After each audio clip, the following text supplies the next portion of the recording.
Hello friends, मैं हूँ रश्मि सिंह और स्वागत है आप सबका विजनरी इंडिया यूट्यूब चैनल पे। प्रीवियस वीडियो में हम लोगों ने पढ़ा था माइक्रो प्रोसेसर का आर्किटेक्चर। तो हम लोग यहाँ पे आज प्रोग्राम एग्जीक्यूशन को एक एग्जांपल के थ्रू समझने वाले हैं। एक क्विक रिवीजन है प्रीवियस वीडियो का। तो प्रोग्राम का एग्जीक्यूशन मैंने उसमें समझाया हुआ था, मान लीजिए इसका क्विक रिवीजन करते हैं। तो मान लिया कि एग्जाम्पल में कोई भी इंस्ट्रक्शन ले लेते हैं हम लोग, जस्ट लाइक MVI C60H। ये जो इंस्ट्रक्शन है उसको मैं आगे डिटेल में बताने वाली हूँ। इंस्ट्रक्शन कैसे, कौन कौन से इंस्ट्रक्शन होते हैं, वनली एक बार एग्जांपल लेके इसको समझते हैं कि प्रोग्राम का एग्जीक्यूशन होता कैसे है। तो प्रोग्राम के एग्जीक्यूशन के लिए हम लोग को एड्रेस तो पता होना चाहिए। जस्ट लाइक अगर हम लोग किसी भी ऐप को स्टार्ट करते हैं तो हम लोग सबसे पहले क्या करते हैं, उसका स्टार्टिंग एड्रेस उसको सेंड करते हैं माइक्रो प्रोसेसर को। तो मान लेट स्टार्टिंग एड्रेस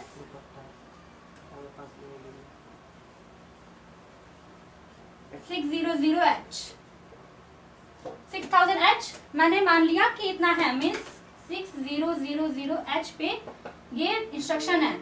तो यहाँ पे ले लेते हैं, ये 600H पे है तो यहाँ पे कुछ भी इंस्ट्रक्शन होगा एंड 60H है। तो इस इंस्ट्रक्शन का मतलब क्या है, मतलब होता है मूव इमीडिएटली। जो 60H डेटा है उसको C रजिस्टर में मूव करना है, मीन्स 60H डेटा को C रजिस्टर में इमीडिएटली मूव करना है। तो इसके लिए सबसे पहले क्या होगा, हम लोग सबसे पहले क्या करते हैं, किसी ऐप पे क्लिक करते हैं। ऐप पे क्लिक किया तो क्या हुआ, ये 6000 जो एड्रेस है वो चला गया पीसी के पास, मीन्स यहाँ पे आ गया 6000, इतना हुआ। अब क्या होता है, अब ये जो एड्रेस है वो जाता है मेमोरी के पास कि उस एड्रेस को लोकेट करने के लिए, तो इंडिकेट करने के लिए। तो ये किस बस के थ्रू जाएगा, ऑब्वियस सी बात है ये एड्रेस बस के थ्रू जाएगा। तो ये जो 6000 एड्रेस है वो गया एड्रेस बस के थ्रू गया मेमोरी के पास। फिर यहाँ पे देखा कि यहाँ पे जो भी डेटा होगा या जो भी इंस्ट्रक्शन जो भी होगा इसके पे स्टोर इस एड्रेस थ्रू डेटा बस। तो ये आया थ्रू डेटा बस। अब डेटा बस से जब आता है तो वह उस आर्किटेक्चर को आप लोग देखिएगा, अगर आप लोग पास नोट्स होगा इस वक्त अवेलेबल, तो उसमें क्या डेटा बस के थ्रू फिर वो चला जाता है 8 बिट इंटरनल बस पे चला जाता है। फिर उसके थ्रू आता है वो IR में, मीन्स इसको इस प्रोसेस को क्या बोलते हैं हम लोग, फैचिंग। मीन्स मेमोरी से माइक्रो प्रोसेसर में हम लोग फैच कर रहे हैं, फैचिंग। ये प्रोसेस होता है हमारा फैचिंग। किसी भी इंस्ट्रक्शन को मैंने बताया था 3 प्रोसेस होते हैं, fetching, decoding and then executing. तो ये हुआ अभी हमारा फैचिंग। फिर फैच किया, फिर इसको डिकोड करेगा, डिकोड करके हम समझ गया। अब माइक्रो प्रोसेसर समझा कि हाँ हमको 60H डेटा को इमीडिएटली मूव करना है, कहाँ, रजिस्टर C में। तो अब फिर से ये इतना एक प्रोसेस कंप्लीट हुआ। अब फिर से ये अब फैचिंग, डिकोडिंग और एग्जीक्यूटिंग फिर से करेगा 6000, ये एक एड्रेस पीसी बढ़ जाएगा। फिर ये जाएगा 60001 पे जो भी डेटा होगा। अब देखा कि अब इसको काम मतलब पता चल गया है, तो 60H को ये रीड सिग्नल, कंट्रोल सिग्नल के थ्रू रीड सिग्नल प्रोवाइड होगा और रीड करेगा। ये है हमारा रजिस्टर सी में 60H डेटा स्टोर हो जाएगा। ये माइक्रो प्रोसेसर में कहीं पे होगा सी हम लोगों ने देखा था BC होता है, BCDEHL। तो उस वजह से C रजिस्टर में 60H डेटा सेव हो जाएगा। ये इंस्ट्रक्शन कंप्लीट। ये होता है माइक्रो प्रोसेसर में प्रोग्राम का एग्जीक्यूशन। फिर इतना आ गया, क्लियर, सब क्लियर है इतना। अब हम देखते हैं सिस्टम बस।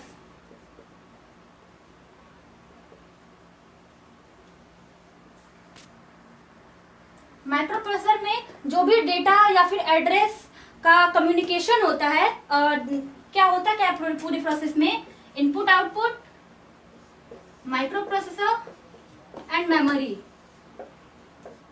इन दोनों के बीच में कम्युनिकेशन होता है। अभी हम लोग पढ़ रहे हैं सिर्फ माइक्रो प्रोसेसर। तो इन दोनों के बीच में जो भी कम्युनिकेशन के लिए जो यूज होता है वो होता है बस, उसको हम लोग बोलते हैं बस, सिस्टम बस। तो ये 3 टाइप्स के होते हैं, address bus, second is data bus and third is control bus. इसको अलग अलग देख लेते हैं क्या क्या है, मतलब थोड़ा थोड़ा इसके बारे में जान जाइए। एड्रेस बस जो होता है वो 16 बिट का होता है। 16 बिट का एड्रेस हमेशा 16 बिट मीन्स व्हाट 6000। इसमें ये 8 बिट और ये 8 बिट मीन्स ये 16 बिट का जब भी एड्रेस होगा वो इसी फॉर्मेट में होगा। तो 16 बिट का होता है एंड यूनिडायरेक्शनल होता है। यूनिडायरेक्शनल क्यों? क्योंकि एड्रेस क्या माइक्रो प्रोसेसर से मेमोरी के पास एड्रेस सेंड करता है, मेमोरी नहीं एड्रेस सेंड करता है, इसलिए ओनली यूनिडायरेक्शनल ये होता है। बट जो डेटा बस होता है वो 8 बिट का होता है। 8 बिट क्यों? क्योंकि ये होगा तो 66 या 54 मतलब इतना होगा, इसलिए ये 8 बिट का होता है और ये बाई डायरेक्शनल होता है। मीन्स म्यूपी से भी डेटा जा सकता है और मेमोरी से भी डेटा आ सकता है, रीड राइट दोनों कर सकते हैं, इसलिए ये बाई डायरेक्शनल होता है। जो कंट्रोल बस होता है वो बाई वो कंडीशन पे डिपेंड करता है कि यूनि डायरेक्शनल होगा या बाई डायरेक्शनल होगा, ये बोथ होता है, बोथ यूनि और बाई। कंट्रोल बस में कंट्रोल सिग्नल होते हैं वही रीड राइट एंड एक ALE सिग्नल होता है। इसको समझते हैं ALE सिग्नल क्या होता है अच्छे से। इसका यूज है एड्रेस एंड डेटा के लिए।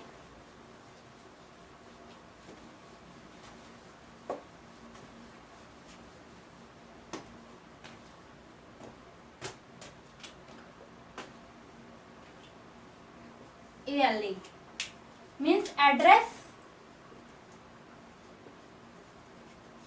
Latch enable. होता क्या है जो हम लोगों ने आर्किटेक्चर में देखा था कि यहाँ से दो पार्ट में पीसी के नीचे से दो पार्ट में स्प्लिट हो रहा था। यहाँ पे था A0 to A7, AD0 to AD7 and A8 to A15। ये था वहाँ पे आपने आर्किटेक्चर देखिएगा वहाँ पे ये शो था। तो उसमें होता क्या है कि ALE सिग्नल पे डिपेंड करता है कि ये जो बस है जो भी बिट है जितने बिट 16 बिट का होता है एड्रेस बस, तो कब ये डेटा की तरह बिहेव करेगा और कब ये एड्रेस की तरह बिहेव करेगा ये ALE सिग्नल पे डिपेंड करता है। अगर ALE सिग्नल 1 है, अगर हम लोग ALE पे 1 करते हैं तो ऑल 16 बिट जो होते हैं all 16 bit act as address bus. अगर हम लोग ALE सिग्नल 0 करते हैं तो क्या होता है जो लोअर बिट होता है वो एज अ डेटा बिहेव करेगा। लोअर बिट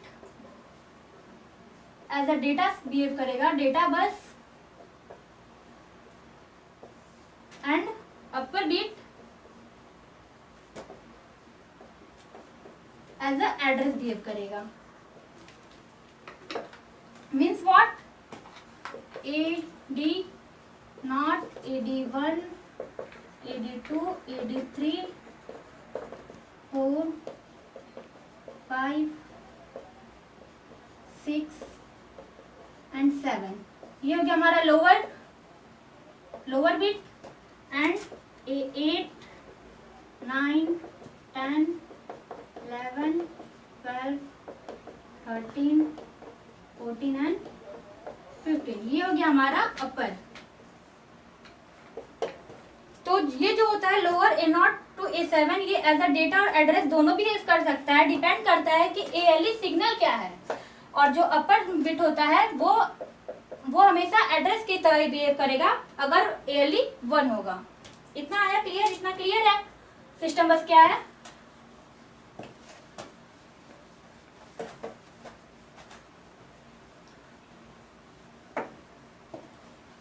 तो कल के आर्किटेक्चर में हम लोगों ने देखा था कि उसको 5 टाइप से डिवाइड किया गया है, तो उसके बारे में हम लोग एक एक देखते हैं। तो फर्स्ट क्या था? Register unit.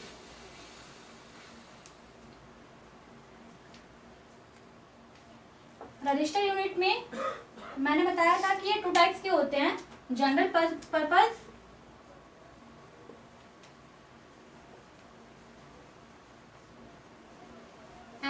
Special purpose.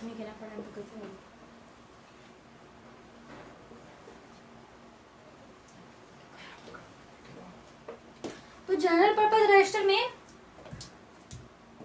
जो भी मैंने बताया था कि उसमें जो B, C, D, E, H and L, जो ये 6 रजिस्टर, ये 6 कितने के होते हैं? 8 बिट के होते हैं। ये 8 बिट के 6 जो भी रजिस्टर्स हैं, ये सारे जनरल पर्पस रजिस्टर होते हैं। मीन्स व्हाट, ये प्रोग्रामर के यूज के लिए होते हैं। इसमें ना ये 8 बिट का है। अगर हम लोग को जरूरी है कि अगर मान लीजिए हम लोग को 16 बिट डेटा स्टोर करना है, तो हमेशा बी का सी के साथ, डी का ई के साथ एंड एच का एल के साथ पेयर बनता है। कभी भी बी का डी के साथ पेयर नहीं बना सकते हैं। अगर हम लोग को 16 बिट डेटा स्टोर करना है तो बी सी साथ रहेंगे, डी ई साथ रहेंगे एंड एच एल साथ रहेंगे। तो इस तरह हम लोग 8 और 8 16 बिट का डेटा हम लोग स्टोर कर सकते हैं। फिर इसमें एक और मैंने बताया था एक्यूमुलेटर होता है जनरल पर्पस रजिस्टर में।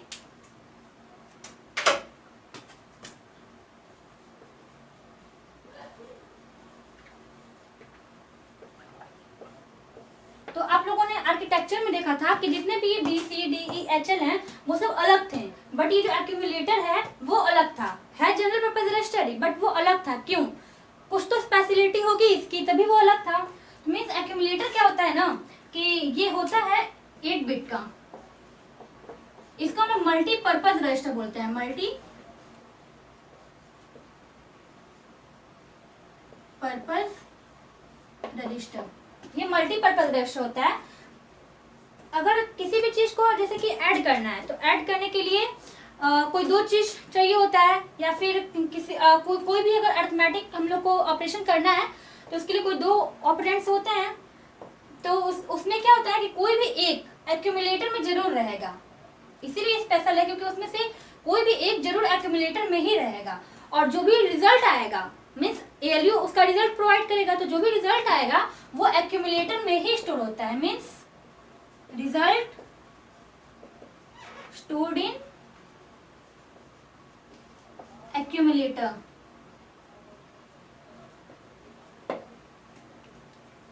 और one of the byte must be present in accumulator। Means एक बाइट एक्यूमुलेटर में प्रेजेंट रहेगा ही, और जो भी उसका रिजल्ट आएगा वो भी एक्यूमुलेटर में ही स्टोर होता है। इतना समझ में आया जनरल पर्पस रजिस्टर। आगे हम लोग देखते हैं स्पेशल पर्पस रजिस्टर क्या होता है। तो स्पेशल पर्पस रजिस्टर में 2 टाइप्स के होते हैं। स्पेशल पर्पस रजिस्टर जनरली उसमें जो पीसी और जो स्टैक पॉइंटर था ना, program counter and stack pointer, ये दोनों आते हैं स्पेशल पर्पस रजिस्टर में। तो अब हम लोग दोनों को एक एक करके देखते हैं क्या होता है।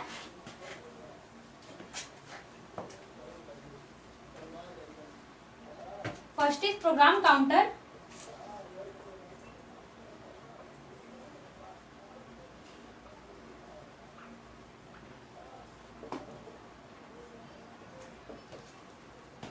अब तक आप लोग को पता चल ही गया होगा प्रोग्राम काउंटर क्या होता है। बताइए क्या होता है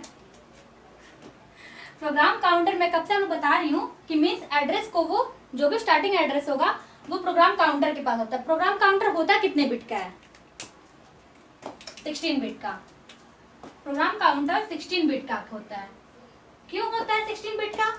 क्योंकि ये एड्रेस को कैरी करता है। एड्रेस को कैरी करता है, और एड्रेस कितने बिट का होता है? 16 बिट। तो एड्रेस को कैरी करने के लिए 16 बिट जरूरी है, इसलिए जो प्रोग्राम काउंटर रजिस्टर है वो 16 बिट का होता है। कंफर्म? अच्छा, एक एग्जांपल लेते हैं। Move C comma B. इसका मतलब है बी को सी में मूव करना है। मीन्स बी के पास जो भी डेटा होगा, बी मीन्स रजिस्टर है, बी सी भी रजिस्टर है, बी का जो बी रजिस्टर में जो भी डेटा होगा उसको सी रजिस्टर में मूव करना है। तो इसके लिए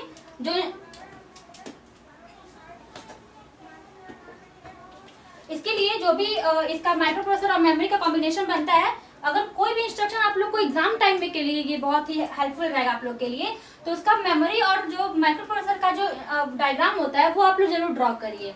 ये इंस्ट्रक्शन हुआ, अब हमको इस इंस्ट्रक्शन को के एग्जीक्यूशन के लिए हम लोग को डायग्राम ड्रॉ करना है। तो ये मान लीजिए ये हुआ हम लोगों का माइक्रो प्रोसेसर, ये हुआ हमारा मेमोरी, यहाँ पे एड्रेस, ये हमारा मेमोरी, यहाँ पे एड्रेस शो कर दीजिए एंड यहाँ पे डेटा क्या है, मान लीजिए मूव सी और बी, तो मूव स्टोर है 4000H पे। ये आप लोग खुद से भी मान सकते हैं अगर आप लोग को एग्जाम में अगर एग्जाम्पल में देना है तो 400H पे कोई भी इंस्ट्रक्शन स्टोर है, 4001H, 40002H एंड ऑल जो भी होगा, यहाँ भी एंड जो भी होगा। तो सबसे पहले क्या होता है, सबसे पहले 400H स्टार्ट, ये क्या है, ये स्टार्टिंग एड्रेस है, यहाँ से इंस्ट्रक्शन स्टार्ट हो रहा है। तो पीसी के पास क्या आएगा, बोलिए क्या आएगा, 4000H।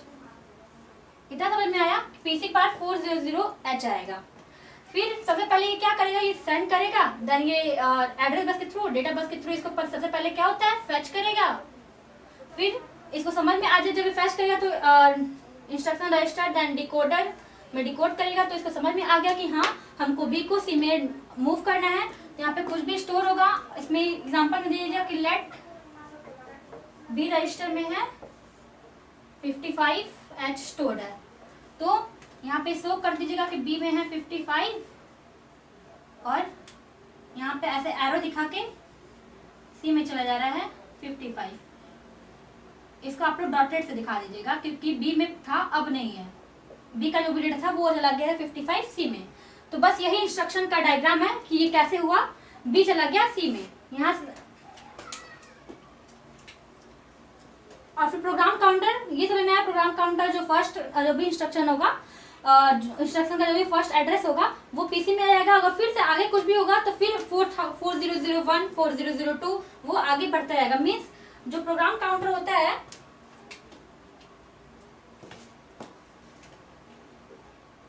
Carry address of the next instruction, ये हमेशा याद रखिएगा। जो प्रोग्राम काउंटर होता है वो नेक्स्ट इंस्ट्रक्शन के एड्रेस को कैरी करता है। क्यों? क्योंकि मैंने बताया था कि प्रोग्राम काउंटर पहले तो था 400H सबसे स्टार्टिंग में, फिर इतना सारा प्रोसेस हो रहा है उसके बाद, तब तक क्या होता है कि 4001 हो जाता है। मीन जब ये प्रोसेस हो रहा है तब इसका एड्रेस पीसी पास क्या होगा, 4001 होगा, इसलिए it carry address of the next instruction. ये जो प्रोग्राम काउंटर है वो हमेशा एक एड्रेस आगे चलते रहता है, ये अपने आप मूव होता है। माइक्रोप्रोसेसर अपने आप एक एक एड्रेस को मूव कराता जाता है जिसके थ्रू प्रोग्राम का एग्जीक्यूशन होगा। अब सेकंड क्या था, स्टैक पॉइंटर।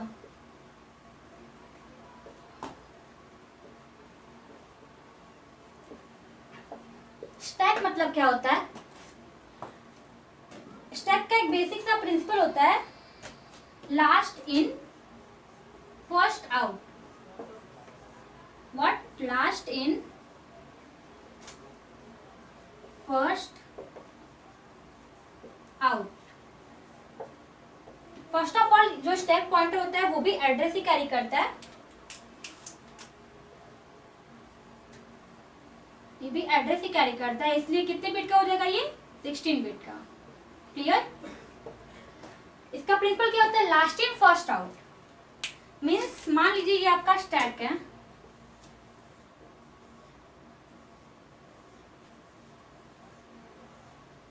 स्टैक क्या होता है ना कि जैसे कि कोई भी प्लेट है, प्लेट के ऊपर प्लेट, उसके ऊपर उसके ऊपर उसके ऊपर उसके ऊपर ऐसे ऐसे कर दिया तो वो स्टैक बन जाता है। तो उसमें क्या होता है कि जस्ट लाइक आपने ये बहुत सारे ऐसे से लगा दिया, तो आपने सबसे पहले कौन सा रखा, सबसे पहले ये रखा, सबसे पहले blue, then red, then black, but last सबसे पहले उन्होंने रखा ब्लू, फिर रेड, फिर ब्लैक, बट जब हम इसको निकालेंगे तो फर्स्ट क्या निकलेगा, फर्स्ट निकलेगा ब्लैक, मीन्स इन हुआ, लास्ट में कौन सा इन हुआ था, ब्लैक, और फर्स्ट में आउट होगा, जो ब्लैक ब्लैक लास्ट में इन हुआ था वो फर्स्ट में आउट होगा। स्टैक बस यही है। मीन्स क्या होता है कि मान लीजिए इसका डेटा है 600H, ये 6001H, 6002, 6003, 4 and 5। यहाँ पे मान लीजिए कोई डेटा है 55, 44, 25, 98 एंड ऑल जो भी है।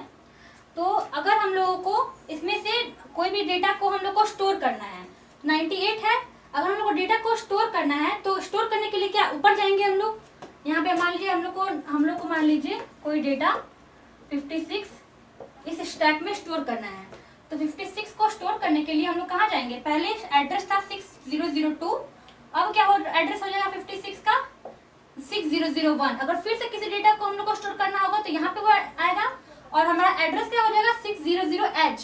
मीन्स अगर हम लोग स्टोर कर रहे हैं, अगर हम लोग किसी भी डेटा को स्टोर कर रहे हैं तो जो स्टैक का पॉइंटर क्या होगा, वो क्या होगा, डिक्रीज होगा। पहले 2 था, फिर 1 हो गया, फिर 0 हो गया। मीन्स जो स्टैक का जो पॉइंटर होता है वो डिक्रीमेंट होता है, डिक्रीमेंट ऑर्डर में चला जाता है। और अगर हम लोग किसी भी डेटा को एक्सेस कर रहे हैं, मीन्स पहले हम लोग 56 को निकालें, फिर अगर 56 को निकाले तो क्या था एड्रेस, 6001 था, 6001 था। 98 को निकाले तो क्या आ गया एड्रेस, 6002 आ गया। मीन्स एड्रेस इंक्रीमेंट हो रहा है, इंक्रीज हो रहा है। अगर हम लोग किसी भी डेटा को एक्सेस करना चाहें, अगर डेटा एक्सेस होगा तो क्या होगा, स्टैक पॉइंटर इंक्रीमेंट। इतना समझ में आया। अगर एक्सेस होगा तो इंक्रीमेंट, अगर स्टोर होगा तो डिक्रीमेंट। तो यही होता है स्टैक पॉइंटर का जो भी प्रिंसिपल है, ऐसे इसी पे ये वर्क करता है स्टैक। इसका एक एग्जांपल लेते हैं, आप लोग समझ रहे होंगे ये कि है क्या, क्यों हम लोग पढ़ रहे हैं, क्यों माइक्रोप्रोसेसर में स्टैक पॉइंटर है।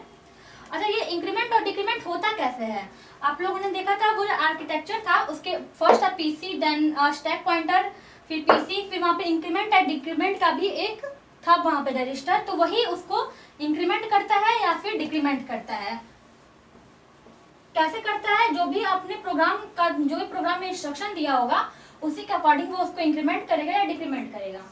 अब ये स्टैक पॉइंटर मान लो पढ़ क्यों रहे हैं, ऊपर नीचे डिक्रीमेंट इंक्रीमेंट क्यों पढ़ रहे हैं। आप लोगों मोबाइल यूज करते होंगे, सिंपल सी बात है, अभी यूज कर ही रहे हैं, तो उसमें मैसेजेस आते होंगे। मान लीजिए व्हाट्सएप का चलिए ले लेते हैं, आपका व्हाट्सएप है, सुबह को किसी आपके फ्रेंड ने मैसेज किया आपको 6 बजे, ओके, 6 AM पे मैसेज किया। मान लीजिए आपको कोई फ्रेंड है राम, मैसेज किया आपको 6 बजे। फिर किसी ने आपको 8 बजे मैसेज किया, 8 AM पे मैसेज किया किसी ने, श्याम ने। फिर किसी ने आपको 10 बजे मैसेज किया, कोई भी नाम है। तो सबसे पहले मैसेज किसने किया था, राम ने। फर्स्ट इन कौन था, राम था। फर्स्ट इन कौन है, राम है। बट जब आप लोग व्हाट्सएप ओपन करेंगे तो सबसे पहले आपको कौन सा मैसेज दिखता है, जो बहुत पहले आया था या फिर जो अभी आया हुआ है। आपको सबसे पहले मैसेज, ऊपर में सबसे पहले मैसेज दिखेगा राहुल का। सबसे पहले मैसेज कौन सा दिखता है, सबसे पहले आउट कौन सा होता है, 10 वाला मीन्स। और ये वाला जो राम का मैसेज होता है वो सबसे लास्ट में शो होता है, मीन्स फर्स्ट इन राम था बस, बट ये क्या होगा, ये लास्ट में आउट होगा। तो ये सब जो स्टैक पॉइंटर होते हैं, ये इसी में मैसेजेस में जो भी आपके नोटिफिकेशंस आते हैं, मैसेजेस आते हैं, ये सब किस पे बेस्ड होते हैं, स्टैक पॉइंटर पे बेस्ड होते हैं। स्टैक पॉइंटर इन सबको ऐसे करता है कि जो भी बहुत पहले आया था मैसेज वो हम लोग को बाद में शो होगा, और जो अभी मैसेज आया है वो हम लोग को अभी जस्ट शो हो जाएगा। तो यही है स्टैक पॉइंटर का प्रिंसिपल। आई होप सो समझ में आया होगा आप लोगों को। तो गाइस स्टैक पॉइंटर इतना आप लोग फिर से रिवाइज कर लीजिएगा। एंड अगर कोई भी आप लोग को प्रॉब्लम होती है तो प्लीज़ कमेंट सेक्शन में बताइएगा मुझे। आगे के वीडियोस में हम लोग फिर से कंटिन्यू करेंगे। जो भी बच गया फ्लैग रजिस्टर भी हो बच गया उसमें, तो वो सब हम आगे कंटिन्यू करेंगे। गाइज अगर मेरा वीडियो आप लोगों को थोड़ा भी हेल्पफुल रहा होगा, अगर आप लोगों को पसंद आया होगा तो प्लीज़ मेरे चैनल को लाइक सब्सक्राइब कर दें। एंड तब तक के लिए बाय।